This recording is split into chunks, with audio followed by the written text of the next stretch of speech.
gbogbo agbára kágbára tó lè fẹ́ máa di iṣẹ́ Ọlọ́run lọ́wọ́ níbikíbi tó lè wà níbi òkùnkùn tó lè fẹ́ rán tẹfà sínú ìmọ́lẹ̀ gbogbo ẹnikẹ́ni tá lè bẹ̀ lọ́wọ́ ẹ̀ wèé pé kí ògo Ọlọ́run kó má buyọ gbogbo ohun tó fi ṣe irinṣẹ́ ní orúkọ Jésù kí àrá àti iná Ọlọ́run kó dàpọ̀ mọ́ kó fọ́ wọn lójú. Àmín Jésù Kristi. gbogbo ohun tí wọ́n ń lò tó ń fẹ́ fi ba iṣẹ́ jẹ́ gbogbo ohun tí wọ́n ń lò tí wọ́n fẹ́ kí àwọn Ọlọ́run kó gba ìtúsílẹ̀ torí pé wọ́n rí pé àwọn Ọlọ́run máa gba ìtúsílẹ̀ wọ́n máa rí ògo lò tí wọ́n wá lo agbára òkùnkùn gbogbo agbára òkùnkùn tó ń lò tí wọ́n fẹ́ kí àwọn ọmọ Ọlọ́run kó fi gba ògo kó fi gba ayọ̀ lónìí mo pe iná àti àrá ní orúkọ Jésù ó yá níbi tó para sí Olúwa kó fọ́ wọn lójú. Àmín Jésù Kristi. pẹ̀lú àṣẹ Ọlọ́run ní orúkọ Jésù ẹ̀yin ọmọ Ọlọ́run lónìí mo ní ẹ ó rógo lò. Àmín Jésù. lágbára Ọlọ́run ṣẹ̀dá mo ní orúkọ Jésù mo ní ẹ ó rógo lò. Àmín Jésù Kristi. gbogbo ohun tí ọ̀tá ń lò tó fẹ́ ká ẹ rógo lò lónìí ní orúkọ Jésù iná àtàrà kó dàpọ̀ kó fọ́ wọn lójú. Àmín Jésù Kristi. láti wákàtí lọ èyí tí bàbá wa ti wá sórí òkè láti wá sọ̀rọ̀ Ọlọ́run ní orúkọ Jésù ohun ọ̀tún láti wákàtí kó bẹ̀rẹ̀ sí ṣẹlẹ̀. Àmín Jésù Kristi. wọ́n sọ wípé wọ́n ní fún oṣù mẹ́ta pé Ọlọ́run sọ pé ká sọ nípa total recovery láti òní lọ gbogbo ohun tí ọ̀tá ti gbà láti òní lọ gbogbo ohun tó sọ ti gbà ní orúkọ Jésù Olúwa kó dá padà ẹ̀mọ́ kó dá padà bí a ṣe fẹ́ lọ yin Ọlọ́run lógo ẹ̀yin màlẹ́kà tẹ́ lóhun gbogbo ní orúkọ Jésù ó yá ẹ sọ̀kalẹ̀ ó yá wá ṣiṣẹ́ yín ó ṣí Ọlọ́run ó ṣí Ọlọ́run ògo ní forúkọ yín Hallelujah. Jésù Olúwa wa. Àmín, àmín, àmín. Má kọjá mi Olùgbàlà gbọ́ àdúrà mi nígbà tí wọ́n bá pẹ̀lú mi rán má ṣe kọjá mi Jésù Jésù Jésù Jésù ọmọ Ọlọ́run gbọ́ àdúrà mi ò gbà tí wọ́n bá pẹ̀lú mi rán má ṣe kọjá mi. ọmọ Ọlọ́run máa sọ wípé I have no power on my own. Ọlọ́run tó gbé níbi ga I have no power on my own. Holy Spirit, Holy Spirit, highly unto you, help me. I have no power on my own. I have no power on my own. I have no power on my own. Holy Spirit, Holy Spirit, I lean unto you. Help me. I have no power on my own. Jesus, ẹ̀kẹ́ṣẹ̀kẹ́ mi o, òmùyọ́ sọ mí dáláyé, ẹ̀jẹ̀ rẹ̀ iyebíye, omi rà mí padà, mímọ́ mímọ́ s'Olódùmarè. Gbàdúrà wa lórúkọ Jésù pẹ̀lú ìmísí jọ̀wọ́ sọ̀kalẹ̀ wá gbọ́rọ̀ wá rò lọ́jọ́ òní. Kò ságbára tó dàbí ti Jésù ọmọ Ọlọ́run kò ságbára tó dàbí ti bàbá kò ságbára tó dàbí ti Jésù agbára agbára agbára tó jọba lọ gbogbogbò táyé ti gbà lọ.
káṣẹ́ rẹ̀ bẹ̀rẹ̀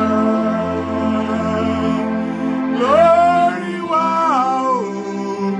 jẹ́ káṣẹ́ rẹ̀ bẹ̀rẹ̀ ayé wa o, jẹ́ káṣẹ́ rẹ̀ bẹ̀rẹ̀ lórí wa o, jẹ́ káṣẹ́ rẹ̀ bẹ̀rẹ̀ láyé wa. Hallelujah. Hallelujah. Hallelujah. Hallelujah. Mo ní hallelujah. Hallelujah. Orúkọ ìjọ wa ní Dominion Prayer Ministry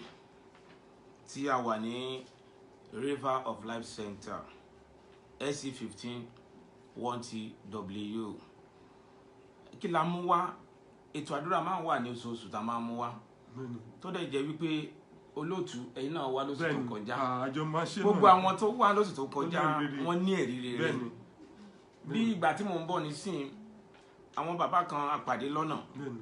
Wọ́n ní ẹ̀gàn ò pé kí oyin má dùn. Bẹ́ẹ̀ni. So oyin lóyin ṣe kí Bẹ́ẹ̀ni, ni ó máa lóyin jẹ́. So pé ọ̀rọ̀ yẹn ó wá dàbí pé wọ́n mọ tó wà lọ́kàn mi. Exactly. Gbọ́ ọkàn ìwọ kan tó ń gbọ́ mi tó dẹ̀ ń gbọ́ mi. Ẹ̀gàn ò pé kí oyin má dùn. Bẹ́ẹ̀ni. Oyin ti mú adùn rẹ̀ wá Bẹ́ẹ̀ni. láti ọ̀run ni. Bẹ́ẹ̀ni. Gbọ́ gbogbo ọkàn tó ń condemn ẹ níbi ayọ̀ rẹ Oh, irú yes. ọkàn bẹ́ẹ̀ Olúwa dá wọn lẹ́bi. Àmín Jésù. Ibi tó yẹ kó o ti gbayọ̀ Oh yes. ṣùgbọ́n tí alátakò fẹ́ dìde Oh yes. irú ọkàn bẹ́ẹ̀ Ọlọ́run á silent ọkàn Àmín rẹ̀. Jésù.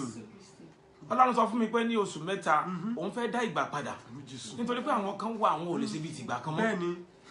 Àwọn kan wà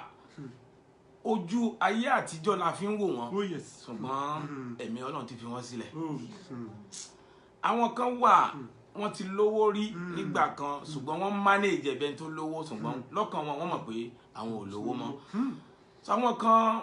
wọ́n nílé lórí tẹ́lẹ̀tẹ́lẹ̀ ṣùgbọ́n ayé ti ká ògùn páànù tó wà lórí ilé wọn òjò ti bẹ̀rẹ̀ sí pa wọ́n ìtumọ̀ rẹ̀ ni pé wọ́n ti ń sùn ta. Ṣùgbọ́n Ọlọ́run sọ wípé ó ní òun máa dágbà padà. Àmín Jésù. Ó ní bó bá ti sọ̀rọ̀ Bẹ́ẹ̀ náà lórí alágbára lọ́lọ́run mi. Bàbá Yes. èèyàn ojú lèèyàn máa ń wò Bẹ́ẹ̀ni. ṣùgbọ́n Ọlọ́run á máa wọ ọkàn. Bẹ́ẹ̀ni. Òtítọ́ ni. Nígbà tá a fẹ́ yan ọba nídìílé Jésè Jésè gan believe pé àwọn ẹ̀gbọ́n tí wọ́n ga Bẹ́ẹ̀ni. tí wọ́n láyà ṣùgbọ́n Ọlọ́run sọ pé mi ò yan àwọn eléyìí lọ́ba ẹ wo Dáfídì ó dẹ̀ yan lọ́ba. So nǹkan táwọn èèyàn máa ń fọkàn sí ni wípé bóyá téèyàn bá di àmùrè mọ́ra tàbí téèyàn kó aṣọ wọ̀ tàbí bóyá yẹn ni Ọlọ́run máa ń lò yàn no Ọlọ́run ò kí ń wò bí ènìyàn ti ń wò. So a máa mú ìpàdé yẹn wáyé nínú oṣù tá a wà yìí on the 29 ni mami Bẹ́ẹ̀ni. àti dáàdì tẹ̀ ń wò mí on the 29 ní Friday Bẹ́ẹ̀ni. tó gbẹ̀yìn nínú oṣù Oṣù yìí yìí bẹ́ẹ̀ni. a dẹ̀ máa bẹ̀rẹ̀ ní dédé aago 10 Bẹ́ẹ̀ni. ó dẹ̀ máa parí bí ẹ̀mí bá ṣe darí Bẹ́ẹ̀ni. ní ọjọ́ yẹn àwọn bàbá tó ń bọ̀ ní ọjọ́ yẹn ká tó wọnú àdúrà lọ Bẹ́ẹ̀ni. àwọn màmá tó ń bọ̀ ní ọjọ́ yẹn náà wọ́n wà tó máa gbàdúrà fún wa àwọn ni wòlíì Victoria Ọlátúndé wòlíì Victoria Ọlátúndé àwọn obìnrin ni wọ́n dẹ̀ máa wá gbàdúrà fún wa nílé ilé tá a ṣe lọ lóṣù tó kọjá àwọn obìnrin náà wá Bẹ́ẹ̀ni. tá a jọ gbàdúrà papọ̀ àwọn ọkùnrin wá Bẹ́ẹ̀ni. tá a jọ gbàdúrà papọ̀ Bẹ́ẹ̀ni. eléyìí ò kì í ṣe wípé torí pé mi ò jẹ́ Celestial mi ò ní wá bẹ̀ no ìpàdé àdúrà la pè é Bẹ́ẹ̀ni. CAC máa wá Muslim wá bẹ̀ Sẹ́ráfù wá bẹ̀ Redeem wá bẹ̀ ènìyàn ló ń wá bẹ̀ Bẹ́ẹ̀ni. so ó dàbí ìpàdé àdúrà tí ó máa ń lọ nílùú Nàìjíríà ni Bẹ́ẹ̀ni. so gbogbo ènìyàn la pè Bẹ́ẹ̀ni. kì í ṣe wípé torí pé mi ò jẹ́ Celestial Exactly. àmì gbọ́dọ̀ wá síbẹ̀ no Òtítọ́ ni. gbogbo ènìyàn la pè gbogbo ènìyàn ìwọ tó nílò àdúrà ta ni ò nílò àdúrà Gbogbo wa kò pátápátá. sí ẹni tí ò nílò àdúrà ìwọ gan tó bá dúró tó bá wò wàá mọ̀ pé wọ́n ti gba nǹkan kúrò lọ́wọ́ rẹ̀ ìwọ gan wà rí pé òun manage ẹ̀ ni ọ̀rọ̀ yẹn dàbí ẹni tó fẹ́ wọ bọ́ọ̀sì ní London ni tó ti target ẹ̀ wípé láàrin ìṣẹ́jú kan wàá débẹ̀ wàá dẹ̀ máa wo bọ́ọ̀sì yẹn lọ wàá dẹ̀ dí ẹ̀gbẹ́ ẹ̀ báyìí wàá dẹ̀ fọwọ́ kan lẹ̀kùn dírẹ́fà á dẹ̀ wọ̀ ẹ́ báyìí á dẹ̀ move bẹ́ẹ̀ lògó rí ọ̀pọ̀lọpọ̀ ògo ti fi ẹlòmíràn sílẹ̀ kò tí yẹ yín so wọ́n dẹ̀ wá ń lo ogun ayé àtijọ́ so àwọn Bíbélì sọ fún wa wípé agbára ti fi Sọ́ọ̀lù sílẹ̀ láti bí ọdún 13 ṣùgbọ́n àwọn èèyàn sì ń sọ fún Sọ́ọ̀lù sì ń gbàdúrà fún wọn láì dẹ̀ mọ̀ pé agbára ti fi Sọ́ọ̀lù sílẹ̀ so bẹ́ẹ̀ náà lọ́pọ̀lọpọ̀ àwọn ènìyàn agbára ti fẹ́ lòmíì sílẹ̀ ẹ̀mí mọ́ ti fẹ́ lòmíì sílẹ̀ so ní ọjọ́ yẹn oṣù 3 péré àpótí ẹ̀rí ó wọlé Ebediodome ibi ni wọ́n rò ṣe pé déédéé mo ọlọ́run dẹ̀ ṣe dire so wọ́n tó ń gbọ́ mi tó dẹ̀ ń wò mí gbogbo ibi tán bá rò ṣe ọlọ́run máa sọ dire fún ẹ má wọ́ọ̀rì èmi máa ń sọ kankan bí èmi ṣe máa ń wà ní pé ènìyàn ní wípé wọ́n máa ń condemn ènìyàn yẹn ènìyàn wọ́n á condemn èèyàn wọ́n á fẹnu sọ̀rọ̀ ẹni burúkú ìwọ ló gbọ́dọ̀ mọ ohun tó gbà wọ́n ló dẹ̀ ń gbọ́ ibi tó ń lọ ṣùgbọ́n èmi mọ̀ pé kí oṣù mẹ́ta gan tó wá pé ọlọ́run á dá ìgbà padà fún ọ gbogbo ìgbà àti àkókò bóyá wọ́n ló fi ṣeré fúnra ẹni o tàbí ọ̀tá ló fi gbà lọ́wọ́ ẹni o ọlọ́run á dá ìgbà padà fún ẹ tó ẹlẹ́ẹ̀kejì ni pastor a prophet Yẹmí Ògúnṣẹ̀yẹ láti ìjọ Kérúbù and Séráfù àwọn náà ń bọ̀ àti senior apostle Adébáyọ̀ Robert ọmọrúgbó àwọn náà ń bọ̀ láti ìjọ Kérúbù and Séráfù àti prophet Ayọ̀ Jesse láti ìjọ Seventh Year Parish àwọn náà wọ́n ń bọ̀ ní ọjọ́ yẹn fún àdúrà wọ́n náà lè mọ àwọn tí mò ń dárúkọ yìí kó lè mọ̀ pé àdúrà èmi àti ẹ̀ ó ti gbà lọ́jọ́ yẹn àti bàbá wa nínú Olúwa superior evangelist Olúsọjí Kásùmù so tí mo fi tọ̀wọ̀tọ̀ dárúkọ wọn àwọn náà lọ́jọ́ yẹn wọ́n ń bọ̀ láti wá gbàdúrà pẹ̀lú wa mo dẹ̀ mọ̀ pé ogun ayé ó máa ṣẹ́ ẹ̀rí dẹ̀ máa kẹ́ gbogbo ohun tí Sátánì ti gbà lọ ọ̀run máa dá padà Ọlọ́run sọ wípé total recovery fún odidi oṣù mẹ́ta wípé àwọn kan ò lè jẹun mọ́ wọn ò lè jẹun mọ́ wọ́n ti ń jẹun tẹ́lẹ̀ tí wọ́n ò ló jẹjẹ mọ́ o ṣùgbọ́n Ọlọ́run sọ pé wọ́n máa jẹ àjẹyó wọ́n dẹ̀ máa jẹ àjẹsẹ́kù ó ní ebi ò ní pa wọ́n mọ́ so lórúkọ Jésù ebi ò ní pa ẹ́ ló ti ń gbọ́ mi tó dẹ̀ ebi ò ní pa ẹ́ so àwọn olórin tó ń bọ̀ lọ́jọ́ yẹn sister lady evangelist Kẹ́mi Wonder wọ́n bọ̀ ní ọjọ́ yẹn àwọn tó wá lóṣù tó kọjá wọ́n rí àrà tí wọ́n dá láàrin wa àti lady evangelist Tósìn Èkè ọmọ ẹ̀rí àwọn náà ń bọ̀ wá fún wa ní orin àti evangelist Ọlá Temple àwọn náà ń bọ̀ aláṣepé àwọn náà wọ́n bọ̀ wá kọrin fún wa àti evangelist Fèrè Jésù àwọn náà wọ́n fi fèrè wọn wọ́n fi yan Ọlọ́run lógo nínú ayé wa àti èèyàn mi evangelist Àyànfẹ́ Joseph no àwọn náà wọ́n bá kọrin tẹ́lẹ̀ gbogbo àwọn tá a pè sílẹ̀ yìí wàá rí i pé bàbá Bíbélì sọ wípé ó nígbà tí wọ́n ti Pétérù mọ́nà túbú ó ní àwọn ìjọ wọn fi ìtara gbàdúrà ó ní lórúkọ Jésù ó ní ilẹ̀kùn tó fi ṣe kí ni ó dẹ̀ sí ẹni tó ọlọ́dẹ tó ń sọ ó fẹ́ para rẹ̀ gan wọ́n ní má para rẹ̀ àwa wà níbí ní òru bẹ́ẹ̀ bá ń gbàdúrà tó jẹ́ ń kọrin ìṣẹ̀lẹ̀ yanu má ṣe kí ni ó máa ń ṣẹlẹ̀ so bí má sùn ní ọjọ́ on the 29 òní River of Life Center ni so a máa bẹ̀rẹ̀ dédé agogo 10 ní àṣálẹ́ yẹn àdèmà parí bí èmi bá ṣe darí so River of Life Center tó wà ní dátì yẹn náà ni SE 15 1TW ó dẹ̀ máa dára fún ẹ so nísìn ká tó lọ sí a máa lọ sínú ọ̀rọ̀ Ọlọ́run wọ́n gan mo fẹ́ kó wò ẹ wò gbogbo ọkàn tó ń gbọ́ mi tó ń wò mí kí là ń pè ní ògo gan ògo jẹ́ nǹkan tí ènìyàn ti ń gbé bọ̀ láti ọ̀run kí n tó lọ ní ìwé mímọ́ nígbà tá a bí Jésù Kristi ògo Jésù Kristi ẹ bá ọba Herod ó dẹ̀ rí Bíbélì sọ pé ó ní ẹ̀rù bà ọba yẹn ẹ̀rù bà jìnnìjìnnì pé ṣé pé wọ́n tún lè bí ẹnìkan tí ó tún lè wà recognize ju èmi lọ gbọ́ ó máa fi àwọn ògo ṣòfò ó ní láti ọmọ ọdún 2 sísàlẹ̀ ó ní ká pa gbogbo wọn dànù gbogbo agbára tó ń fi ògo rẹ̀ ṣòfò ní àṣálẹ́ irú agbára bẹ́ẹ̀ ọ̀run mú wọn kúrò lọ́nà Jésù gbogbo agbára tó ní òní rí ògo rẹ̀ gbogbo agbára tó fẹ́ sọ ní ogójì ọjọ́ tó fẹ́ sọ di 20 ọdún mọ́ ẹ lọ́wọ́ irú agbára bẹ́ẹ̀ ọ̀run á silent Jésù gbá má fi ògo ṣeré èmi ò kí ń fẹ́ olóòtú bí mo ṣe wà kò sẹ́ gbogbo alájọ lógo ṣùgbọ́n ó yẹ kí ẹ lè gbógun tẹ́ni tó bá fẹ́ gbógun tí ògo yín ẹ mọ̀ pé tó bá fẹ́ gbógun tí ògo yàn apàyàn ni ẹni tó bá fẹ́ gbógun tí apàyàn ni ǹjẹ́ mọ̀ pé ògo tá a tún sọ̀rọ̀ ń pẹ́ ká tó lọ níwèé mímọ́ ǹjẹ́ mọ̀ pé ọkọ mi ó máa ń fọwọ́ bo ògo ìyàwó rẹ̀ ǹjẹ́ mọ̀ pé ìyàwó mi ó máa ń fi ọwọ́ bo ògo ọkọ rẹ̀ ǹjẹ́ mọ̀ pé òbí gan máa ń fọwọ́ bo ògo ọmọ rẹ̀ nígbà tó bá yẹ pé ọmọ rẹ̀ báyà ẹ máa wò ògo o nígbà tí ọkọ bá ń sọ wípé ìyàwó jẹ́ ká ralẹ̀ jẹ́ ká kọ́lé ẹ máa gbọ́ ìyàwó á sọ wípé àti nílò yẹn for now ó mọ̀ wípé a fẹ́ ṣe ìyàwó lágbájá ẹnìkan gbé bàtà wá ẹnìkan gbàsọ wá láì mọ̀ yìí pé Bíbélì sọ pé ó ní ohun gbogbo ní ìgbà àti àkókò wà fún ní abẹ́ ọ̀run owó yẹn lásìkò yẹn wọ́n máa fi raṣọ ẹbí wọ́n máa fi raṣọ ara so ọkọ yẹn ẹ rí i pé ó ti mú ògo ọkọ yẹn ẹ rí i pé ó ti ń dín ògo ọkọ yẹn kù torí pé ọkọ fẹ́ kọ́ ilé ìyàwó kò sí nǹkan tó kan ẹ rí i pé nígbà tó bá tásìkò láti wá tó pọ́n fẹ́ kọ́lé ọkọ ò ní lówó lọ́wọ́ mọ́ àwa di wípé panáyé ló ń ṣe àwọn so ayé òsì ẹlòmíì ń gbà mí àìní àkíyèsí ló ń ṣe ọ̀pọ̀lọpọ̀ ìdí rẹ̀ mo ń pè wá sí àkíyèsí ìwọ tó bá sì wà ní ipò o máa rẹ́mi ṣe tiẹ̀ a máa rẹ́mi ṣe wo ò ń tanra rẹ jẹ ni o nítorí pé kò sí ìgbà tí wọn ò ní ṣe ìgbéyàwó kò sí ìgbà tí wọn ò ní ṣe òkú àgbà kò sí ìgbà tí wọn ò ní ṣe bẹ́ẹ̀dẹ̀ ṣùgbọ́n rántí pé ìgbà àti àkókò ò ní gbogbo nǹkan bí o ti rí lọ́dún tó kọjá bẹ́ẹ̀ kọ́ lórí ọdún yìí wàá mọ̀ pé o ti ń dàgbà lọ nígbà tó bá dẹ̀ ṣe pé o fẹ́ láti ṣe rere o lè má rí owó mọ́ lásìkò gbà yẹn so mo ṣe ń rò ẹ́ gbogbo nǹkan tó o bá ní lásìkò yìí lò ó hallelujah mo ní kó o ṣe kí ni kó o lò ó so ká tó wá wọnú ọ̀rọ̀ Ọlọ́run lọ mọ́mì ẹ jẹ́ bá mi lọ sínú ìwé Judges ká lè mọ̀ níta tẹ̀ ń sọ nípa ògo Judges 16 ẹ bá mi bẹ̀rẹ̀ láti torí mi fẹ́ gbà wá ní àkókò bá sọ story yẹn ṣùgbọ́n mi fẹ́ gbà wá ní àkókò púpọ̀. Judges 16 bẹ́ẹ̀ ni mà ẹ jẹ́ ká lọ sí 19 mọ́mì torí àkókò ẹ bá mi lọ sí 18 torí àkókò Judges 16:18 torí àkókò bẹ́ẹ̀ ni. nígbà tí Delilah rí i pé ó sọ gbogbo nǹkan ọkàn rẹ̀ fún òun. bẹ́ẹ̀ ni mà. ó sì ránṣẹ́ pé àwọn ìjòyè Philistine wípé ẹ gòkè wá lẹ́ẹ̀kan yìí bẹ́ẹ̀ ni mà. nítorí tí ó sọ gbogbo ọkàn rẹ̀ fún mi. bẹ́ẹ̀ ni. nígbà náà ni àwọn ìjòyè Philistine wá sọ́dọ̀ rẹ̀. bẹ́ẹ̀ ni. wọ́n sì mú owó lé ọwọ́ wọn. mọ́mí ẹ dúró mà ta là ń sọ ń pa rẹ̀ à ń sọ ń pa Samsoni à ń sọ ń pa Samson ká tó bí Samson ni Ọlọ́run ti sọ fún bàbá àti ìyá rẹ̀ wípé ẹ máa bí ọmọ ológo kan o ṣùgbọ́n tẹ́ ẹ bá ti bí tán o abẹ́ ò gbọ́dọ̀ kan lórí o ó dẹ̀ jẹ́ ìránṣẹ́ Ọlọ́run ni o wòlíì àgbà ni o ẹni àwòrán Ọlọ́run ni o wọ́n ti sọ bẹ́ẹ̀ fún wọn kí wọ́n tó bí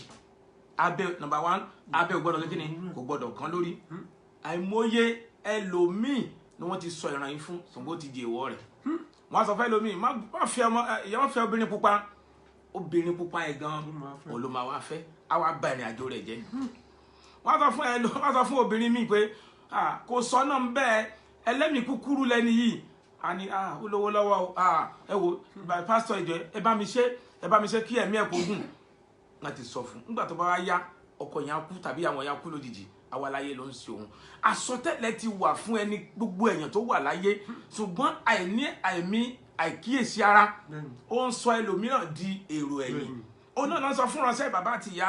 wípé ẹ máa bí ọmọ ológo ṣùgbọ́n abẹ́ ò gbọ́dọ̀ ṣe kí ni kò gbọ́dọ̀ kan lórí ṣùgbọ́n nígbà tó yá tí àkókò dé ìránṣẹ́ yìí ó dàgbà níbi ẹ bá mi kárí ka 60:1 yẹn sí kẹta kásáré wò kó bá dàbí pé bẹ́ẹ̀ ni mà. Samson sì lọ sí Gaza. ó lọ sí Gaza. ó rí obìnrin panṣágà kan. ẹ tí mo lè bá yẹn ó rí obìnrin panṣágà kan ẹ tẹ̀síwájú mọ́ mi. ó sì wọlé tọ̀. ó wọlé tọ̀ ẹ máa tẹ̀síwájú mọ́. àwọn ará Gaza sì gbọ́ pé Samson wà níhìn. bẹ́ẹ̀ ni mà. wọ́n sì yí ká. wọ́n lù mọ́ ní gbogbo òru náà ní ẹnu bodè ìlú náà. bẹ́ẹ̀ ni mà. wọ́n sì dákẹ́ jẹ́ ní gbogbo òru náà wípé bí òwúrọ̀ nígbà tí ilẹ̀ bá mọ́ ni àwa ò pa á. gbogbo agbára tó wọ́n ní tọ̀ rẹ káàkiri gbogbo agbára tó ń sọ ìrìn àjò rẹ irú agbára bẹ́ẹ̀ ní àṣálẹ́ Ọlọ́run yóò sọ wọ́n di ọ̀pá wọn ta àní wọ́n mọ́nítọ̀ Samsoni bẹ́ẹ̀ náà ni èmi àti rẹ àwọn kan wà àwọn oníṣẹ́ wọ́n kàn wádìí rẹ̀ káàkiri ni lórúkọ jẹ́ ikú tẹ́nìkan òkú ikú rẹ̀ náà máa kú níbi tán ti ń wádìí rẹ̀ káàkiri yẹn ikú tí ẹnìkan òkú rí lórúkọ Jésù wọn á kú ikú yẹn ẹgbẹ́ kan tán sọ ni wọ́n ń wádìí Samsoni wọ́n ń wádìí agbára rẹ̀ gbogbo àwọn tó ń wádìí rẹ̀ káàkiri tó ń wádìí àtijẹ rẹ̀ tó ń wádìí àtimú rẹ̀ tó ń wádìí ọlá rẹ̀ lórúkọ jẹ́ Ọlọ́run agbágbára lọ́wọ́ wọn mo náà agbágbára lọ́wọ́ wọn mo náà lọ́run aṣọ wọn di aláìlágbára wọ́n dẹ̀ wádìí Samsoni wọ́n dẹ̀ gẹ́ẹ̀tì Samsoni ayé là ń sọ ń parẹ́ lórúkọ Jésù ayé ò ní mú wa àmín Jésù mo ní ayé ò ní mú wa àmín Jésù mọ́mi ẹ tẹ̀síwájú ẹsẹ̀ kẹta. Samsoni sì dùbúlẹ̀ títí ó fi di àárín ọ̀gànjọ́ ó sì dìde láàrin ọ̀gànjọ́ ó sì gbé ilẹ̀kùn bodè ìlú náà àti òpó méjèèjì ó sì fà wọ́n lulẹ̀ tú pẹ̀lú ìdábò ẹkùn ó sì gbé wọn lé èjìká rẹ̀ ó sì wù wọ́n lọ sí orí òkè kan tí ó wà níwájú Hebroni ó sì ṣe lẹ́yìn èyí ó sì fi obìnrin kan ní. mọ́mì tó bá ní ká máa ká lọ a máa pẹ́ torí nǹkan tá a fẹ́ ṣe lálẹ́ yìí ó pọ̀ jù pé ká máa ṣùgbọ́n ẹ bá mi lọ sí 18 yẹn ẹ bá mi ka 19 sìn màá ṣàlàyé gbogbo bẹ̀rẹ̀ fún wa. ó sì mú kí ó sùn ní ẹ̀kún rẹ̀. kí làwa ń sọ nígbà tí ó wáyá Samson wá rí obìnrin kan Dèlílà ni Dèlílà yìí la rán sí láti mú Samson balẹ̀ gbogbo ẹni tí wọ́n máa rán sí yẹ tàbí ẹni tó máa bẹ́ẹ̀ rìn láti inú oṣù yìí lọ tó máa fà kó bá Ọlọ́run yá ìráyè. àmín Jésù Ọlọ́run. gbogbo ẹni tó fẹ́ fọwọ́ aago ẹ̀ sẹ́yìn Ọlọ́run. gbogbo ẹni tí ò fẹ́ jẹ́ kí ìran rẹ àti àlá rẹ kó wá sí ìmúṣẹ ó yá ọ̀run yá ìráyè. àmín Jésù. mo ní Ọlọ́run yá ìráyè. àmín Jésù Ọlọ́run. gbogbo agbára tó ń wá ire ayọ̀ rẹ káàkiri tó ń béèrè pé kí ló fi ṣagbára gan báwo ló ṣe rí jẹ tó ń rí mu báwo ló ṣe níyàwó láti jẹ́ tó dẹ̀ kọ̀ ìyàwó rẹ̀ sílẹ̀ báwo ló ṣe ní ọkọ láti jẹ́ tó dẹ̀ kọ́kọ́ rẹ̀ sílẹ̀ báwo ló ṣe ní iṣẹ́ tí iṣẹ́ ò bọ́ lọ́wọ́ rẹ̀ tó bẹ̀rẹ̀ sí wádìí ẹ̀ káàkiri ǹjẹ́ mo sọ̀rọ̀ lórí ibi tó ń wá sí ibẹ̀ náà máa kú sí. àmín Jésù. lórúkọ jẹ́ yóò sọ wọ́n di aláìlágbára. mọ́mì nígbà tá a bẹ̀rẹ̀ sí wádìí ó fẹ́ Dèlílà láì mọ̀ pé wọ́n rán Dèlílà sí ni àwọn kan máa ń wà ẹ wò mọ́mì Ọlọ́run kan fún mi ní wisdom ni ǹjẹ́ mọ̀ wípé ayé burú wọ́n lè rán èèyàn sínú ministry èèyàn á dẹ̀ darapọ̀ mọ́ ìjọ wà á dẹ̀ rò pé èèyàn ni á dẹ̀ máa ṣe gbogbo ẹ̀ á dẹ̀ máa kọrin á máa lùlù á máa kọrin á máa ṣe gbogbo ẹ̀ adọdún kan ọdún méjì ọdún mẹ́ta èèyàn tó ti lọ́dún 5-6 lọ́dọ̀ ẹ̀ ṣé wàá ti bìlí pé nǹkan kan náà ni láì mọ̀ pé ó fẹ́ pààyàn ni wọ́n á rán síyàn pé lọ wádìí agbára rẹ̀ wá gbogbo orú ọkàn bẹ́ẹ̀ tó wádìí èmi àti rẹ̀ ṣẹ́ lórúkọ Jésù kò ní ní ìsinmi. àmín Jésù. ọ̀run awa ẹsẹ̀ fẹ́ ni náà. àmín Jésù. Ọlọ́run. nígbà tí Dèlílà wá rí ẹ̀mẹ́ta ní Dèlílà kó tó mú lẹ́lẹ́kẹrin ó sọ fún ó ní sọ ìdí agbára rẹ fún mi torí àkókò ó ní ṣe kí ni sọ ìdí agbára rẹ fún mi ìyẹn wá parọ́ fún ó ní báyìí bá parọ́ fún gbàgbé yẹn ó wà ń bẹ̀ ó tún ẹ̀ lákọ̀ọ́kọ́ ó fail ó ní kí ló dé tó ń tàn mí jẹ nǹkan ó tún ṣe lẹ́lẹ́kejì ó tún parọ́ mọ́mí ẹ̀ka 19 ká gbọ́ 19 verse 19. ó sì mú kí ó sùn ní ẹ̀kún rẹ̀. mọ́mí. ó sì pẹ́ ọkùnrin kan ó sì mú kí ó fá ìdí irun méjèèjì orí rẹ̀. hallelujah à ń sọ̀rọ̀ nípa ògo ẹgbọ́n kan tá a sọ ènìyàn ibi tẹ́ ẹ̀ kà yẹn mọ́mí torí pé àwa oko làwa ti wá so àwa aráàánú gbà ní oko làwa ti wá so nípa Yorùbá yẹn Ọlọ́run kẹ́ wa lọ́pọ̀lọpọ̀ nígbà tó di ẹlẹ́ẹ̀kẹta yẹn sà ẹ mọ̀ kan tó ṣe ìránṣẹ́ yẹ obìnrin yẹn wá wò pé ó dàbí pé máa ní ó dàbí pé kò mọ nǹkan tá à ń sọ n tó mọ̀ jẹ lórúkọ Jésù gbogbo ọkàn tó ń wò mí n tó mọ̀ jẹ kò ní pa ọ́ àmín Jésù n tó wù ọ́ kò ní pa ọ́ àmín Jésù n tó máa pa ẹ́ kò ní wù ẹ́ àmín Jésù n tó pa Samson òun ló wù nígbà tó di ẹjẹ nǹkan abẹ mọ́ mi ní 19 yẹn ó ní ó sì mú kí ó sùn lí eékún rẹ̀ ẹ mọ̀ tún mọ eékún rẹ̀ ayakọ̀ ó gbé lẹ́sẹ̀ Samson ní ṣe kí ni ó gbé Dèlílà lẹ́sẹ̀ ó ti jẹran sunkún sí dáadáa ìyẹn ti jẹ́ kó gbádùn ara rẹ̀ dáadáa ó wá gbé lẹ́sẹ̀ rẹ̀ ó ti tẹ Dèlílà ti fi gbogbo nǹkan tẹ́ lọ́rùn gbogbo nǹkan tí obìnrin lè ṣe fún ọkùnrin láti lè jẹ́ kó ṣe kí ni kó sọ àṣírí rẹ̀ ó ní ó sì mú kí ó sùn lórí eékún rẹ̀ ó sì pe ọkùnrin kan ó sì mú kí ó fa ìdí irun méjèèje gbogbo àṣẹ irun kọ̀ọ̀kan ó ní àṣẹ kọ̀ọ̀kan ni ó dẹ̀ ní kó ó ní méjèèje yẹn fà á tú ayé burú ayé ò ní mú wa lórí àmín Jésù ó ní kó ṣe kí ni ó ní kó fa méjèèje fa tú nígbà tí Dẹ̀lílà ṣe kí ni ó ti gé ìta agbára ẹ̀ tán yẹn ti sọ fún pé tá a bá ti fa irun orí mi o kò ságbára mọ́ yẹn náà wá tiẹ̀ dá báyìí kò tiẹ̀ jẹ́ kó pẹ́ rárá ẹsẹ̀kẹsẹ̀ ló ṣe kí ni ló pe àwọn ọ̀tá rẹ̀ wá pé ẹ̀yin Fílístínì ẹ máa bọ̀ ọwọ́ wa ti tẹ̀ gbogbo agbára tó fẹ́ sọ wípé ọwọ́ wa ti tẹ̀ láti wákàtí lọ irú agbára a máa dùn òkú pátápátá ẹ mọ bí mountain of fire ṣe máa ń gbàdúrà bàbá yẹn ló mọ tó rí a ní fire die fire die fire die òun ló mọ tọ́jú rẹ ti rí tó sàrò pé ikú ni iná ikú iná ikú òun ló mọ ogun tó rí òun ló mọ purpose tó rí èmi kò ń gbàdúrà másì mo ṣe wà torí mo rí i pé àwọn ọ̀tá fa ìrìn àjò mi sẹ́yìn lọ́pọ̀lọpọ̀ àwọn ọ̀tá fẹ́ fi ògo mi wọ́n fẹ́ fi ṣeré ṣùgbọ́n tí kì í bá ṣe pé àdúrà àti oore ọ̀fẹ́ Ọlọ́run so ògo ṣe pàtàkì ó ṣe pàtàkì bàbá. nígbà tí wọ́n wá fa irun ẹ̀ méjèèje mọ́mí ẹ̀ tẹ̀síwájú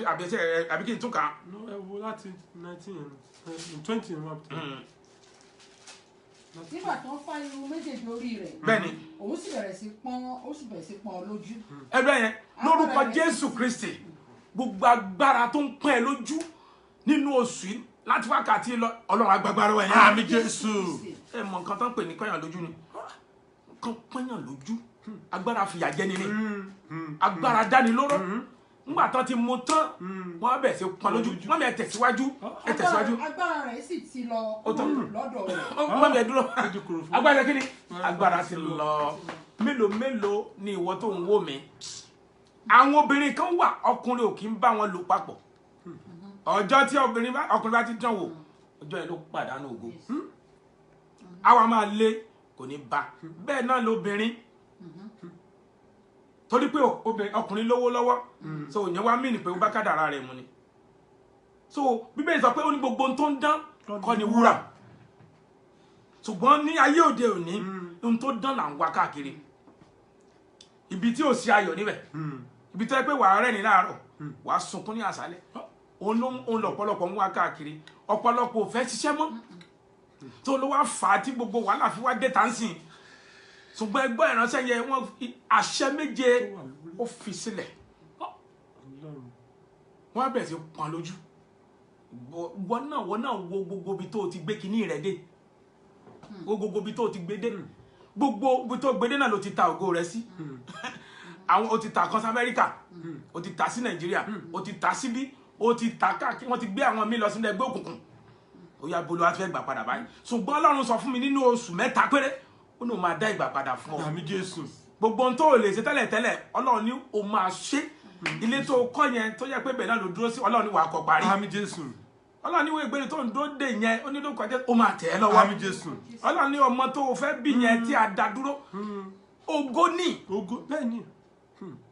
ayé rí ògo àná bẹ́ẹ̀ ni. wọ́n dá dúró láì má rọmọ bí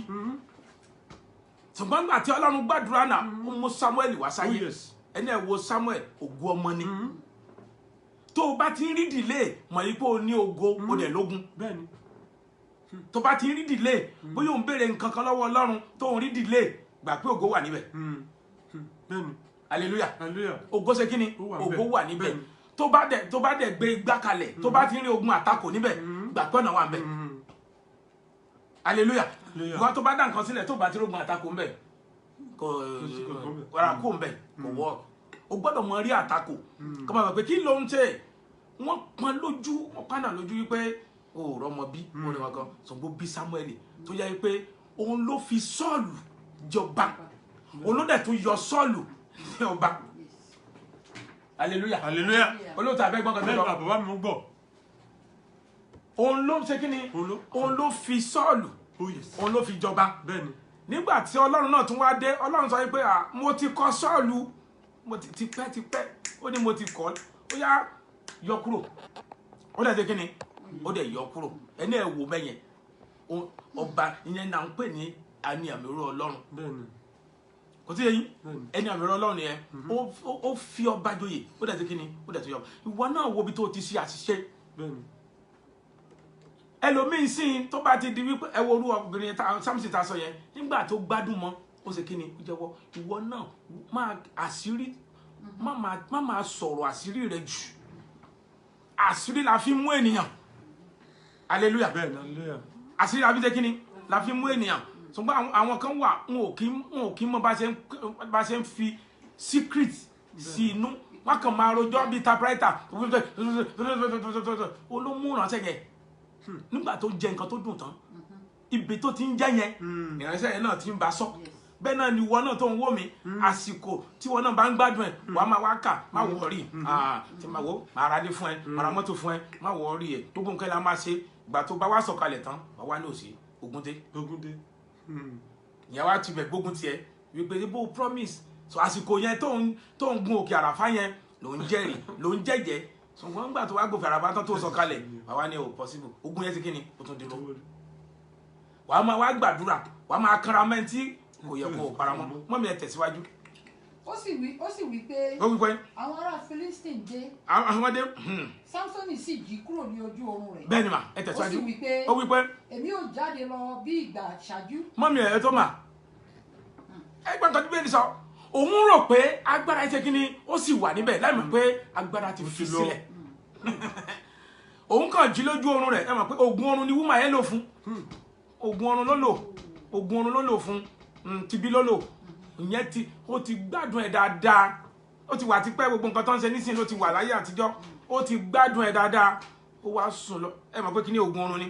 ó wá sùn ìgbà tó máa wake up báyìí ó wá ní ó yá kó síbi ti gbà ní ó yá tẹ̀síwájú mọ́ mi. kí èmi kí ó sì gbọ̀n ara mi òun kò sì mọ̀ pé Olúwa ti kúrò lọ́dọ̀ òun. tẹ̀síwájú.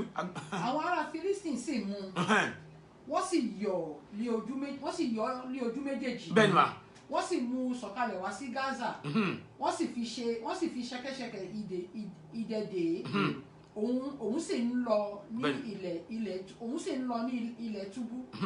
ṣùgbọ́n irun orí rẹ̀ bẹ̀rẹ̀ sí hù jáde bẹ́ẹ̀ni. lẹ́yìn ìgbà tí a ti fi tàn. mọ́mì a ti fà á tán. ẹ mọ̀ túmọ̀ pé irun ẹ̀ tún bẹ̀rẹ̀ sí hù yẹn that is pé bí mo ṣe ń bá ẹ sọ̀rọ̀ yẹn Ọlọ́run tún rán mi padà sí ẹ láti fún ẹ ní second chance hallelujah Ọlọ́run fẹ́ kó o ṣe kí ni kó o tún ronú padà gbogbo eléyìí tó ti ṣe sẹ́yìn yẹn àṣìṣe nìyẹn o ti ṣe nígbà ìmọ̀ Ọlọ́run tún wá fẹ́ dá ìgbà padà Ọlọ́run sọ fún wa yí pé nínú oṣù mẹ́ta yìí òun fẹ́ dá ìgbà padà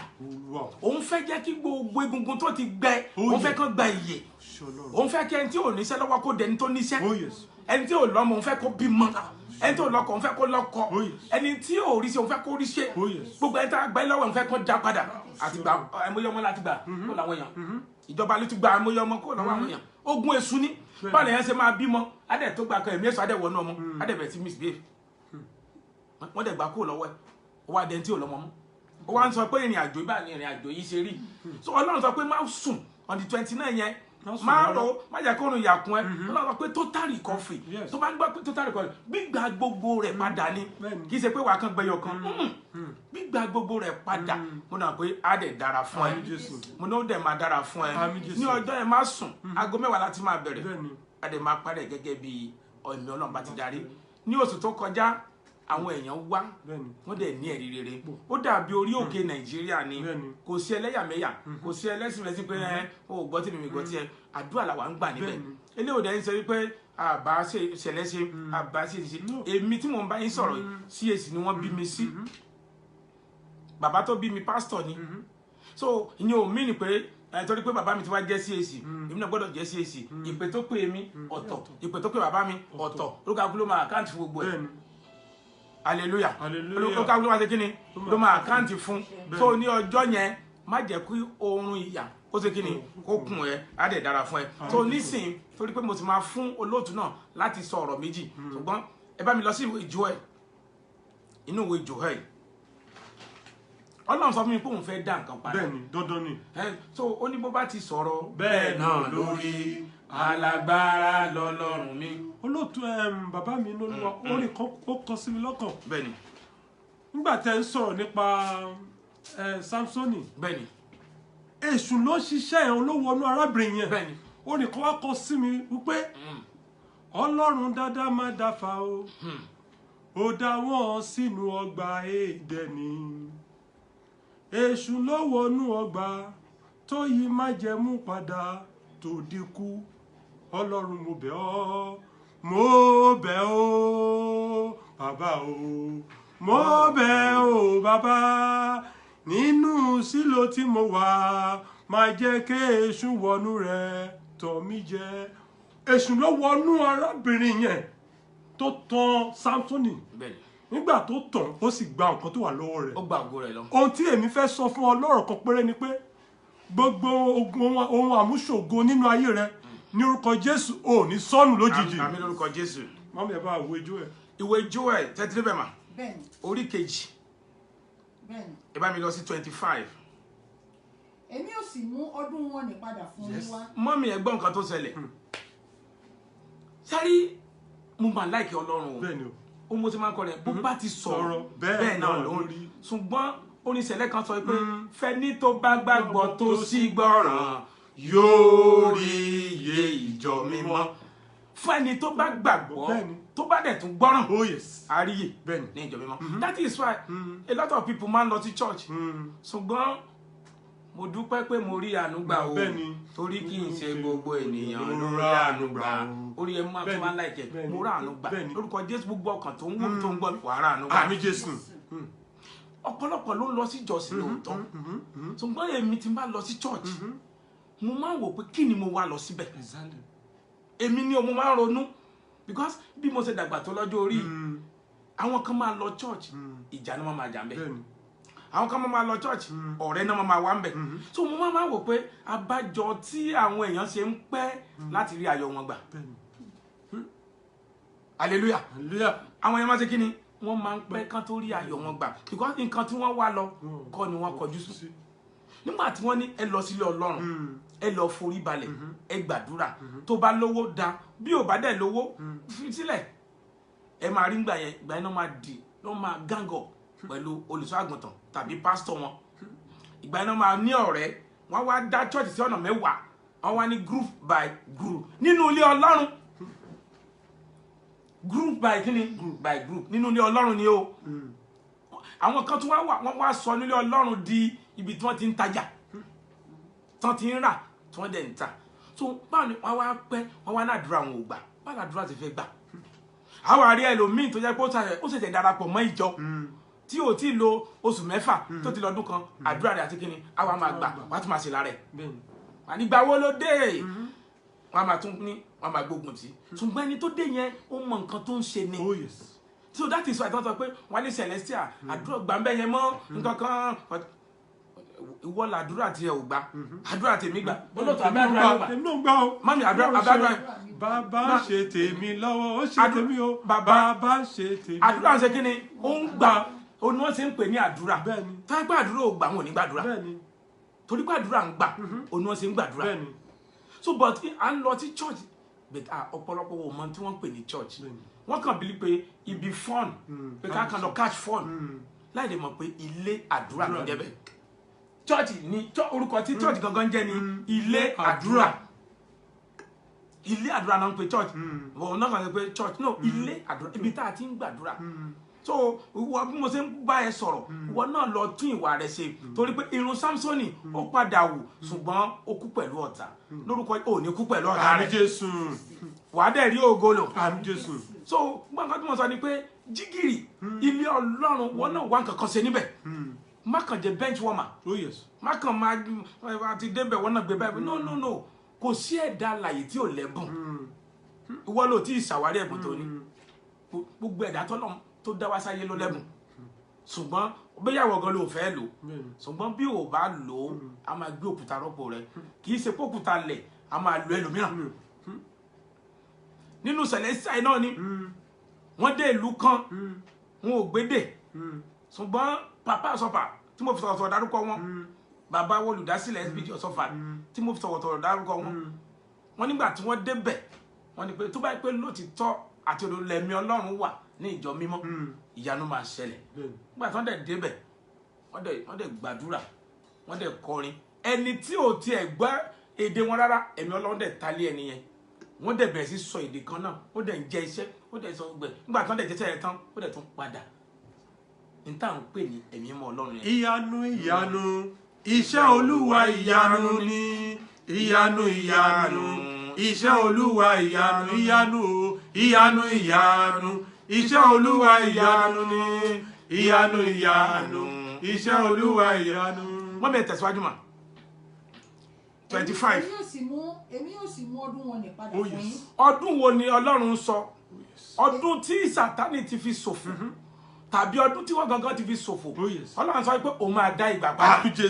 gbogbo wa tó ń wọ́ mi tó ń gbọ́ mi ọ̀run á dá ìgbà padà fún ọ. tẹ́lẹ̀ ẹ máa rí olórin mi sà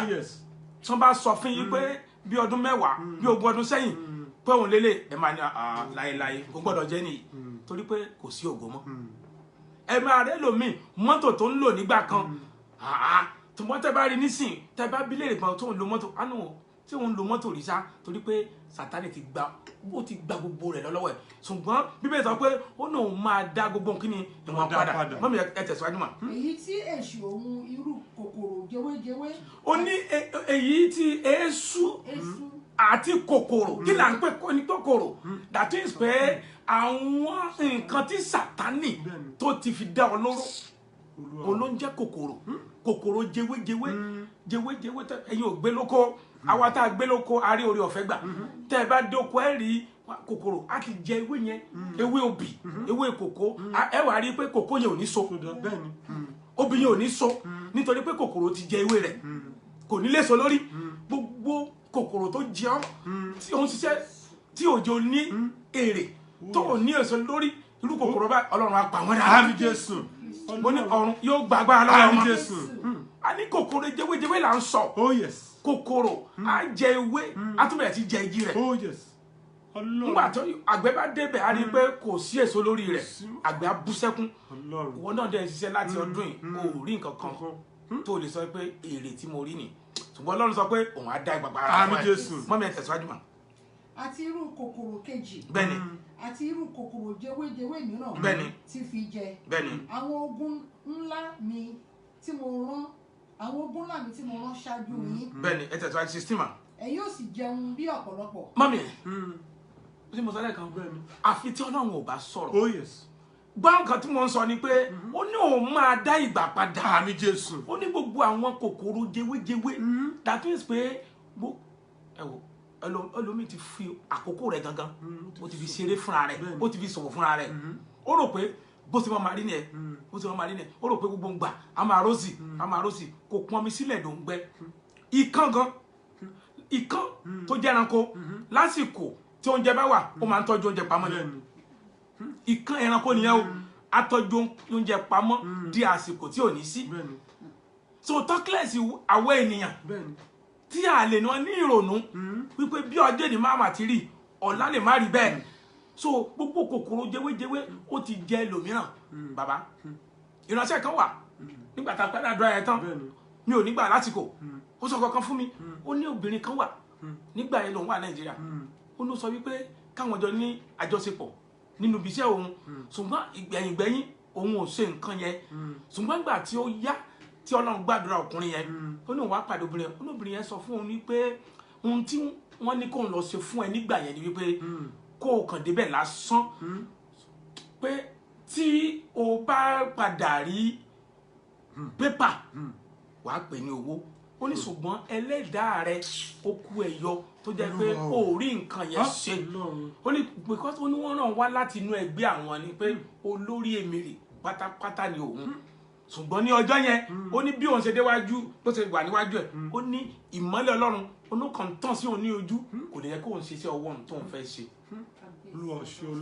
ó ní sọ lọ́jọ́ yẹn ó nígbà tí obìnrin yẹn sọ fún un ó ní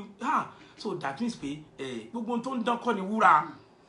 ibi tó ti ṣe àṣìṣe Ọlọ́run sọ pé òun máa dá ìgbà padà wọn náà wọ nígbà kan tó sọ̀rọ̀ owó báyìí ó ti dá kan tó ṣe gbẹ ó ti ṣe kan tó ilé ó ti kọ́ mọ́tò ó ti rà á aṣọ gan dúró lọ́rùn ẹ̀ ṣùgbọ́n sì wà ní pàṣọ gan òdó lọ́rùn ẹ̀ dáadáa mọ́ òun fi ọwọ́ ṣèkè báyìí ni nítorí pé ìgbà tí ń kọjá lọ wọ́n gan mọ̀ pé ìgbà tí ń kọjá lọ nítorí pé òun pàṣẹ ni so nísìnyí Ọlọ́run tún sọ fún mi pé oṣù mẹ́ta òun máa dá ìgbà padà ó yẹ kí wọ́n gan lè wá ìsìn sí wípé wọ́n lọ́rùn láàrin oṣù mẹ́ta yìí mo fẹ́ gbà padà kí wọ́n náà dẹ̀ múra nípa àwẹ̀ àti àdúrà ó náà sọ pé òun máa dá padà mọ́mí ẹ tẹ̀síwájú mà 26. ẹ ó sì yin orúkọ Olúwa Ọlọ́run sọ fún wa wípé ó ní ẹ máa jẹun ní ọ̀pọ̀lọpọ̀ gbogbo ọkàn tó ń gbọ́ mi tó ń wò mí ẹ ó jẹun ní ọ̀pọ̀lọpọ̀ ẹ ó sì yó. ẹgbẹ́ bẹ́ẹ̀ yẹn mo láìkẹ́ Ọlọ́run o Ọlọ́run ò kì í ṣe ènìyàn o mọ́mì dáàdì tó ẹ pé ènìyàn ló ní ayé mi tí mo ń bá yín sọ̀rọ̀ yìí tó ẹ pé ènìyàn ló ní ayé mi oh my God ṣùgbọ́n mo dúpẹ́ lọ́wọ́ Ọlọ́run ó ní mo ń gbà mí mo máa ń dìde ìdúpẹ́ tí mo bá rìn máa kàn wò pé ayé kì í ṣe bí wọ́n ti rò ó Jósẹ́fù ó sọ fún àwọn ẹ̀gbọ́n rẹ̀ ó ní ibi lẹ́rù sí mi ṣùgbọ́n Olúwa mọ̀ ó sọ jìnnì fún mi Ọlọ́run ò kì í sọ̀rọ̀ ó máa fi ọ̀nà àbáyọ sílẹ̀ ẹ máa gbọ́n kan tó sọ ó ní ẹ̀yin ó jẹun ní ọ̀pọ̀lọpọ̀ ẹ gbọ́n kan wọ́n máa jẹ lọ́pọ̀lọpọ̀ ọ̀pọ̀lọpọ̀ ló ń jẹun tí ò yó ó ń jẹun lóòótọ́ ṣùgbọ́n wọ́n ṣe kí ni wọn ò yó hallelujah ṣùgbọ́n ọ̀pọ̀lọpọ̀ nísìn oúnjẹ tó ń jẹ gan kì í ṣe oúnjẹ tó tọ́ sí ọ olórin kan sọ ó ní oúnjẹ tó tọ́ sí mi màmá fi fájá oúnjẹ tó tọ́ sí mi màmá fi fájá jẹ hallelujah oúnjẹ akọrin púpọ̀ oúnjẹ tó bá tọ́ sí ènìyàn ó ní kan fún fájá ẹ̀tọ́ ènìyàn tó bá fi dùn ènìyàn oh my God n tó jẹ́ ti ènìyàn tó bá fi dùn ènìyàn nǹkan burúkú ni ṣùgbọ́n Ọlọ́run sọ fún mi wípé láàrin oṣù mẹ́ta ó ní a máa jẹun ní ọ̀pọ̀lọpọ̀ àmín Jésù ó tún wá síwájú ó ní a máa ṣe kí ni a máa yó ọ̀tọ̀ ẹlòmíín jẹun kò yó iṣẹ́ rẹ̀ gan kò tó jẹ gan débi kó máa gbọ̀kú sílẹ̀ nígbà tá a ti wà nílùú òyìnbó tẹlòmíín sì ń béèrè owó ní Nàìjíríà hallelujah tó sì ń ṣe kí ni wípé ẹjọ ẹ sẹ́ndì owó sí mi láti Nàìjíríà ẹni ẹjọ sóyó ebi sì ń pa ǹjẹ́ mo sọ̀rọ̀ jáde gbogbo bí kíbi tẹ́bi ti ń pa ọ́ lórúkọ Jésù mo ní wàá yó àmín Jésù bóyá ebi ọmọ ló ń pẹ́ ni mo ní wàá yó àmín Jésù ebi ọkọ tàbí aya ló ń pẹ́ mo ní wàá yó àmín Jésù ebi iṣẹ́ ló ń pẹ́ mo ní wàá yó àmín Jésù mo ní wàá tún jẹ àjẹsẹ́kù àmín Jésù gbogbo ọkàn tó dúró wípé bó o ti wá bẹ́ẹ̀ náà ni wàá dẹ̀ padà ọ̀run adójú sí wọn àmín Jésù mo ní Ọlọ́run adójú sí wọn àmín Jésù ẹ má gbàgbé ní oṣù yìí ni on the 29 Dominion Prayer Ministry on the 29 a máa bẹ̀ ní dédé aago 10 eléyìí ò kì í ṣe ọ̀rọ̀ ẹlẹ́sìnmẹsì ẹlẹ́yàmẹ̀yà ẹ tún wá mọ nǹkan tó ṣẹlẹ̀ sáwọn ènìyàn ní wípé tẹ́rí olóòtú mo mà ní pọ́lísì tó pọ̀ ẹ tún béèrè pọ́lísì láìfù yín ò kàn mí láìfù tèmi ṣe pàtàkì nítorí pé àwọn ẹlòmíì wọn á dúró níbi ẹjọ́ náà wọn máa rò ẹni tó dẹ̀ ń bá rojọ́ ó ń láǹtì ẹ̀ ẹlòmíì wà ìdí fóònù ló máa wà 24/7 a kàn máa rojọ́ ibi tó yẹ kó o gbájúmọ́rọ̀ àdúrà tó o gbájúmọ́rọ̀ ayé ẹ àìsàn nígbà tẹ́yẹ̀ wá láti odidi Nàìjíríà lọ sí Amẹ́ríkà tẹ́yẹ̀ wá lódi Nàìjíríà sí Canada Nàìjíríà sí London tó wá dé ìlú àjèjì ibi tó yẹ kó o ti ṣe rere àwọn kan tó yẹ kó o jẹ́ blessing fún àwọn kan tó wà lẹ́yìn ẹni tó lọ lóyìnbó purpose kan lọ́lọ́ fi fún ní visa ọ̀pọ̀lọpọ̀ ló ń bèrè tí wọ́n fún ṣùgbọ́n ìgbà tó wá fún ọ̀tán ìgbà tó wá gbàwé ìgbèrú tó lọ wá di terrorist àdúgbò ìgbà yẹn ló wá bẹ̀rẹ̀ sí dàdúgbò rú ìgbà yẹn ló bẹ̀rẹ̀ sí dá ìjọ Ọlọ́run rú so ọgbẹ́ o ti wá yó tán ìgbẹ́ rẹ ti rọ̀ nígbà tó wá yá kò wá ságbára mọ́ gbogbo owó tó yẹ kí o fi ṣe gbogbo ẹgbà yẹn o ti waste dànù ṣùgbọ́n Ọlọ́run sọ pé òun á dá ìgbà padà fún ọ Ọlọ́run dẹ̀ sọ pé wà á yó Ọlọ́run dẹ̀ sọ pé ọkàn rẹ̀ dẹ̀ máa balẹ̀ so ní ọjọ́ yẹn má sùn wá ní ọjọ́ yẹn ayé àádẹ́ dá so olóòtú tó bá ní nǹkan méjì tó fẹ́ sọ. mo kí gbogbo wa pátápátá gbogbo a ti gbọ́ ọ̀rọ̀ Ọlọ́run tí bàbá wa sọ a lè ti gbọ́ ohun tó ń sọ mo wá fi àkókò yìí mo fi bẹ̀ gbogbo wa gbogbo wa la mọ̀ wípé àkókò tá a wà yìí àkókò lẹ́ǹtì ni mo kí gbogbo wa fún àkó òǹgbẹ mo gbà ládùúrà pé ìlàkàkà wa ní orúkọ Jésù kò ní já sí asán o ṣùgbọ́n mo wá bẹ̀ wá ẹ jọ̀ọ́ nínú ìpàdé yìí mo fẹ́ kí gbogbo wa ká jẹ́ alábàápín torí pé àwọn ìṣẹ̀lẹ̀ kan máa ṣẹlẹ̀ fún ìyá lọ́jọ́ yẹn àwọn èdè kan máa já ṣùgbọ́n mi ò fẹ́ kó pàdánù mo bẹ̀ ọ́ bá mi lọ kọ sínú dáárì kó fi ọjọ́ yẹn kó fi sí ọwọ́ òsì torí pé Ọlọ́run ní ìpinnu kan tó fẹ́ ṣe fún àwọn kan lọ́jọ́ yẹn bá ṣe ń bá ètò yẹn lọ ọ̀run sọ fún mi pé àwọn ìṣẹ̀lẹ̀ kan máa ṣẹlẹ̀ fún ìyá lọ́jọ́ yẹn ní orúkọ Jésù ò ní pàdánù ọjọ́ náà ṣùgbọ́n ká tó máa ká ètò náà lẹ́sẹ̀ mo fẹ́ níbi tó wà mo fẹ́ kó bá mi gba àdúrà yìí torí pé kò sákòókò àdúrà kan la máa gbà ó ti gbọ́ nǹkan tí bàbá wa ti sọ gbogbo ọ̀nà tó ti gbà sọ ògo nù gbogbo ọ̀nà tí ayé ti gbà tó ti gbà gba ògo lọ́wọ́ rẹ mo wá fẹ́ kó ké rárá sí Ọlọ́run ọba Olódùmarè nígbà tí wàá pe ẹ̀jẹ̀ Jésù nígbà mẹ́ta pé níbikíbi tí mo ti gbà sọ ògo nù gbogbo ọ̀nà tí mo ti rìn tí ó ti lòdì sífẹ̀ẹ́ Ọlọ́run tí mo ti gbà sọ ògo nù lónìí Olúwa kọjá lọ́bẹ̀ kó gbà fún mi ó yá sọ́ di àdúrà Jehovah Jésù Kristi Michael mímọ́ Ọlọ́run má jẹ́ mo lọ ọ̀fẹ́ gbogbo bí tí mo ti rìn tí mo ti gbà sọ ògo nù Olúwa dá ògo mi padà ó yá dá ògo mi padà ó yá dá padà ó yá dá padà ó yá dá padà ó yá dá padà ó yá dá padà ó yá dá ògo padà ògo yìí ni mo nílò ní ìràjà yé mi Olúwa máa dá padà fún mi Jésù dá padà ẹ̀mí mọ́ dá padà ó yá dá padà ó yá dá padà ó yá dá padà ó yá dá padà ògo yìí ni mo nílò Ọlọ́run ní orúkọ Jésù ó yá dá padà ó yá dá padà ó yá dá padà gbogbo ogun tó ti gbà tàjẹ́ ti gbà ó yá dá padà ó yá dá padà ó yá dá padà ó yá dá padà ológo lógo Jésù bàbá mi lógo mà ó yá dá ògo mi padà ó yá dá ògo la fi dá ọba mọ̀ ògo la fi dá ọba mọ̀ Ọlọ́run ní ọkọ Jésù á ní orí ó yá ní ọkọ Jésù dá ògo náà padà ó yá dá ògo mi padà òwúrọ̀ amájẹwọ̀ kan májẹwọ̀ kan náà ní ọkọ Jésù ó yá májẹ sọ ọ́ ní kòròfo ó yá májẹ kòròfo ká tó mú oṣù mẹ́ta yìí Ọlọ́run jẹ́ kí n lẹ́rìí rere ó yá ká tó mú oṣù mẹ́ta Olúwa jẹ́ kí n lẹ́rìí rere ó yá ká tó mú ọkọ Jésù jẹ́ kí n lẹ́rìí rere Ọlọ́run ṣe bẹ́ẹ̀ Olúwa ṣe bẹ́ẹ̀ ká tó mú oṣù mẹ́ta yìí Olúwa mo bẹ̀ ọ́ nínú Ọlọ́run ní ọkọ Jésù ó yá ògo náà dá padà ìyanu kò ṣẹlẹ̀ ó ṣí Ọlọ́run ó ṣí ẹ̀mí mọ́ ògo ní forúkọ yín Jésù Olúwa wa ní wákàtí bàbá máa pe àwọn èèyàn máa gbàdúrà fún àṣẹ kankan wọ́n máa pe àwọn èèyàn tó bá wá ṣe program ẹ̀ wọ́n bá dárúkọ ọmọ gbàdúrà fún ọkọ̀ Mr. Bayowa Samson Ọlọ́run tó ní ìgbà àti àkókò kábíyèsí Ọlọ́run tó ní ọjọ́ lọ́wọ́ kábíyèsí ó dá ìgbà padà fún yín àmín Jésù ohun rere tí àwọn ẹbí yín tí wọ́n ń fi ìnira ṣe lórúkọ Jésù ẹ ṣe pẹ̀lú ìrọ̀rùn àmín Jésù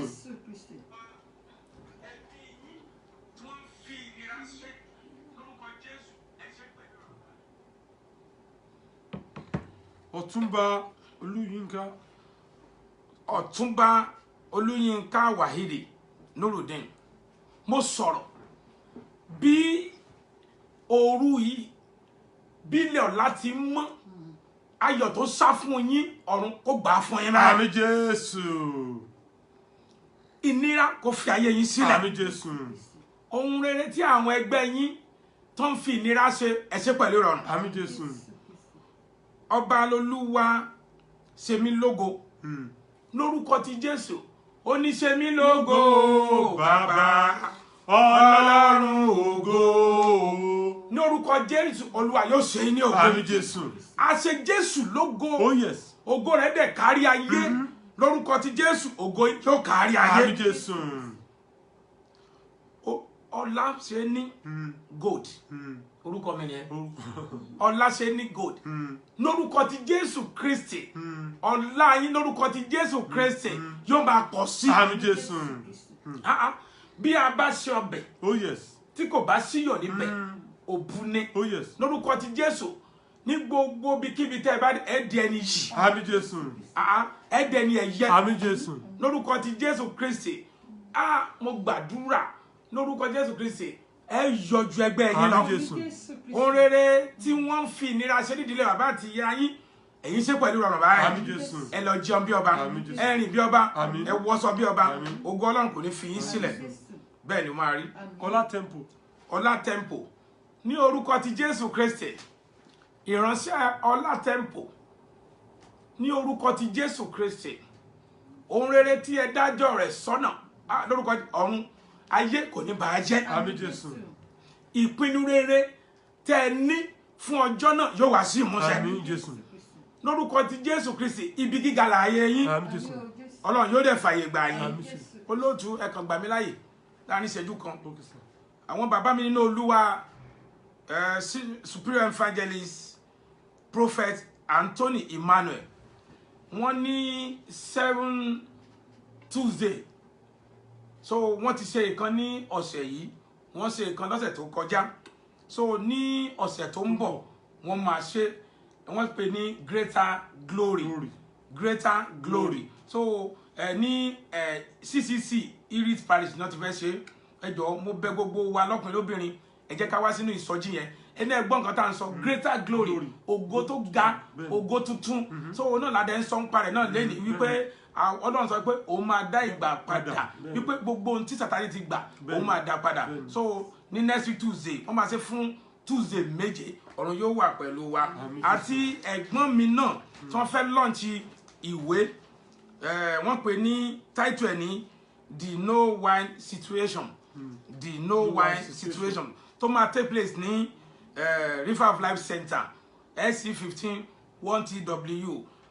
ní Saturday tó ń bọ̀ ní on the 23rd of March a máa bẹ̀rẹ̀ ní dédé aago kan ọ̀sán ní ìjọ Saturday ló bọ́ sí orúkọ àwọn tó ń ṣe ìwé yẹn ni Prophet Gideon Olúmúyìwá Greg Prophet Olúmúyìwá Greg Gideon Olúmúyìwá Greg prophet ni wọ́n so ẹjọ́ Celestial dẹ̀ ni wọ́n ẹjọ́ kí gbogbo wa ní next week kí sọ̀sẹ̀ yìí o ní on the 23rd 23 of March a máa bẹ̀rẹ̀ ní dédé agogo kan book launch ni a fẹ́ launch ìwé wọ́n pè ní the no wine situation tó tẹ́ bá débẹ̀ lọ́jọ́ yẹn wọ́n á sọ ìtumọ̀ the no wine situation fún wa a máa lè gbọ́ ó dẹ̀ máa take place ní River of Life Center SC15 1TW àdàrà fún wa. Àmín Jésù. Olúṣọlá Ọlárewájú. Olúṣọlá Ọlátórewájú lórúkọ Jésù orúkọ kóró ránṣẹ́ yìí. Àmín Jésù. Mo ní orúkọ rere kóró ránṣẹ́ yìí. Àmín Jésù. Ó sọ wípé Ọlátórewájú lórúkọ Jésù ọlá rẹ̀ kò ní rẹ̀yìn mọ́. Àmín Jésù. Gbogbo kòkòrò jewéjewé tó ti jẹ ògo rẹ̀ Ọlọ́run dá padà. Àmín Jésù. Lórúkọ Jésù wàá jẹun ní ọ̀pọ̀lọpọ̀. Àmín Jésù. Wàá dẹ̀ yó. Àmín Jésù. Lórúkọ Jésù Olúwa wa. Àmín. Mo kí gbogbo yín pátápátá gbogbo àwọn èèyàn tó ń bá wa wo program tó bá wa ṣe program yìí mo gbà ládùúrà pé nírúkọ Jésù ìjọba Ọlọ́run tí gbogbo wa tá a jọ ń lé nírúkọ Jésù a wà ní pàdánù rẹ̀. Àmín Jésù. Ẹ̀mí mímọ́ Ọlọ́run tá ò fi rìnrìn àjò yìí tá ò fi gba ògo wa padà nírúkọ Jésù Olúwa kó yọ̀ọ̀da rẹ̀ fún wa. Àmín Jésù Kristi. Mo ní alágbára kó yọ̀ọ̀da rẹ̀ fún wa. Àmín Jésù. Ẹ̀mí mímọ́ kó yọ̀ọ̀da rẹ̀ fún wa. Àmín Jésù. Ọba tó láyé kó yọ̀ọ̀da rẹ̀ fún wa. Àmín Jésù. A ó máa dágbére lórí ètò náà orúkọ mi ò tí ì padà. Bẹ́ẹ̀ni. Èmi ni Evangelist Dayọ̀ Akíndé. Bẹ́ẹ̀ni. Tó bá di ọjọ́ mẹ́jọ ẹ ó pàdé wa ní àṣẹ Ọlọ́run ní dédé agogo 6 ṣùgbọ́n kí a tó mú gbogbo kan màá fẹ́ kí bàbá mi mo fẹ́ kẹ́ sọ̀rọ̀ díẹ̀ nípa ọ̀rọ̀ ìsọjí yẹn. Ọ̀dà hallelujah hallelujah hallelujah hallelujah. Ìsọjí yẹn Dominion Prayer Ministry ni so a máa ń nípàdé àdúrà tá a máa ń gbà ní oṣooṣù àti ń ṣe ilẹ̀ náà ti ta sí. Bẹ́ẹ̀ni. Ṣùgbọ́n tí oṣù yìí ọ̀tọ̀ ní tí a fẹ́ mú wá. Bẹ́ẹ̀ni. Ṣùgbọ́n ẹ mọ̀ wípé Ọlọ́run lágbára. Oh yes. Ọlọ́run sọ pé rárá o wípé àwọn èèyàn ò jẹun mọ́ o àwọn èèyàn ò róúnjẹ jẹ mọ́ àwọn èèyàn ò rílé gbé mọ́ wípé òun fẹ́ dá ìgbà padà. Bẹ́ẹ̀ni. Wọ́n á nù dá bàbá táyé pé bẹ́ẹ̀ náà ni a máa ṣe Ọlọ́run wá sọ wípé total recovery wípé gba gbogbo rẹ̀ padà ògo tó ti sọnù hallelujah ǹjẹ́ mọ̀ wípé tí ògo bá bọ́sàn lọ́wọ́ ìyàwó ọkọ ò ní fẹ́ràn ẹ̀ mọ́ tẹ́ gbàgbọ́ ọkọ ò ní nífẹ̀ẹ́ mọ́ ẹ mọ ògo yẹn wípé obìnrin tó ti ń múrí ọwọ́ yọ nínú ẹbí ṣùgbọ́n tí yóò rọwọ́ yọ mọ́ ẹ rí i pé ọkọ rẹ̀ ò ní fẹ́ràn ẹ̀ mọ́ bẹ́ẹ̀ náà dẹ̀ ni ọkùnrin náà tí ò bá rówó mú wálé mọ́ ẹ rí i pé obìnrin ìfẹ́ àkàntà ni so a máa ṣètò oṣù yìí ní on the 29 ní dédé agogo 10 la máa bẹ̀rẹ̀ a dẹ̀ máa parí ẹ̀ bí ẹ̀mí Ọlọ́run bá ti darí níbo la ti fẹ́ ṣe a fẹ́ ṣe ní River of Life Center tó wà ní Idatin postcode ní SC15 1TW àwọn ìránṣẹ́ Ọlọ́run lọ́kùnrin lóbìnrin wọ́n ń bọ̀ àwọn olórí ẹ̀mí lọ́kùnrin lóbìnrin wọ́n ń bọ̀ má sùn Ọlọ́run fẹ́ dá ìgbà padà Ọlọ́run dá ìgbà padà fún Ebedi Odom láàrin oṣù 3 ẹni táyé ti ro ikú sí ẹni tí ò jẹ́ mọ́ nǹkan kan ó di ẹni tó jẹ́ pé òun bọ̀ ọba jókòó papọ̀ lórúkọ Jésù wàá bá ọba jókòó papọ̀ Ọlọ́run dẹ̀ sọ fún mi wípé wàá jẹun ní ọ̀pọ̀lọpọ̀ kì í ṣe pé wàá jẹun wàá kàn jẹun òní yó wàá jẹun ní ọ̀pọ̀lọpọ̀ Ọlọ́run dẹ̀ sọ fún mi pé wàá tún yó wàá tún jẹ àjẹsẹ́kù ó dẹ̀ máa dára fún ẹ so ní ọjọ́ yẹn má pẹ́ kó lè tètè rí ibi tí wàá jókòó sí Ọlọ́run yóò wà pẹ̀lú wa. Àmín Jésù. Hallelujah. Hallelujah o. Mo fi àkókò yìí fi rán àwọn èèyàn mi létí pé kí wọ́n má gbàgbé ìpàdé èyí tó máa wáyé ní April 19 títí di May 10. Bàbá wa kan nínú Olúwa Prophet Ọlọ́ládé Àlàbá Ṣúmúyìwá aka Baba Confirm wọ́n máa wà lórí òkè láti April 19 títí dé on the 10th of May. Ìpàdé máa wá láti on the 19 kí gbogbo èèyàn pátápátá la pè láti wá gbogbo èèyàn kan pé láti wá bá Ọlọ́run pàdé láti wá fún consultation láti wá because wọ́n máa bẹ̀rẹ̀ ètò ńlá dédé wọ́n máa bẹ̀rẹ̀ ìròyìn láti dédé agogo 7 alẹ́ títí di ago 10. So eléyìí máa wáyé ní ìjọ El Adonai Sebot Kerubu and Sherafu International Bible Ministry tí àdírẹ́sì ẹ wà ní 4 Precious Sea Close off Oworo Road beside Ferry Oworosoki, Lagos. Èkó ni ẹ̀wọ̀n ìyẹn lẹ́kọ̀ọ́ gbogbo àwọn èèyàn wa pápátá ní Nàìjíríà àbí àwọn èèyàn tó bá wà níbí tó ń lọ sí Nàìjíríà nígbà April ẹ bá Ọlọ́run pàdé torí pé bàbá máa wà lórókè láti máa gbàdúrà fún àwọn èèyàn. Àkòrí ohun tí ó máa dálé lórí ni pé rírú omi láti dákẹ́. Rírú omi láti dákẹ́ ní orúkọ Jésù gbogbo ìjì ayé wa ní orúkọ Jésù yóò dákẹ́ ní orúkọ Jésù. Àmín lórúkọ Jésù. A ó máa dágbé lórí ètò tó bá di ọjọ́ mẹ́jọ a ó pàdé ó dìgbà.